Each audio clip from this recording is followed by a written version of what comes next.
মালিক পক্ষ বারবার মেসেজ দিয়েছে, তাদেরকে 20 ধারায় দেওয়া হয়েছে। একটা ফ্যাক্টরি সচল অবস্থায় আছে, সেই ফ্যাক্টরির শ্রমিক কর্মরত অবস্থায় আছে, তাদেরকে কি করে 20 ধারায় দেওয়া হয়।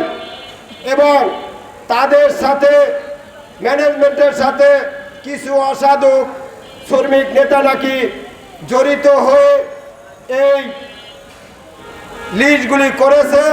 সেই অসাধু নেতাদের মুখোশ খোলার জন্য দাবি জানাচ্ছি এবং একটি শ্রমিককে কর্মরত অবস্থায় যদি বাতিল করতে হয় তাহলে তাকে 120 দিনের টারমিনেশন বেনিফিট দিয়ে তাদেরকে আউট করতে হয়। কিন্তু আব্দুল্লাহ সাহেব সে তার পাওয়ার খাটিয়েছে। আমাদের মাননীয় প্রধানমন্ত্রী বর্তমান তারেক রহমান সে তাকে এমপি বানিয়েছেন এবং দলের এমপি বানিয়েছেন। সেই প্রভাব দেখাচ্ছে শ্রমিকদের সাথে। এটা আমরা তীব্র নিন্দা ও প্রতিবাদ জানাই।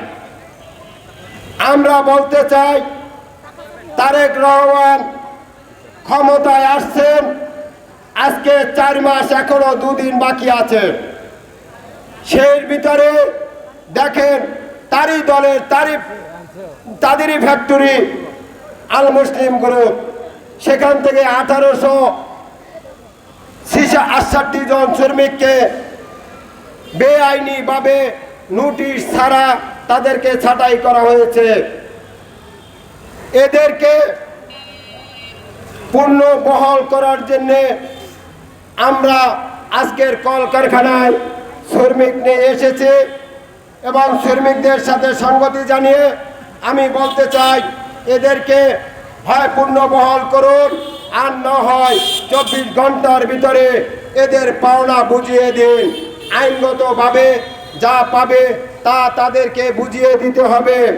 কিছুক্ষণ আগে একটি শ্রমিক নেতা বলেছেন ফ্যাক্টরিতে মারামারি হয়, সব ফ্যাক্টরিতে গোপন আস্তানা রাখা হয়।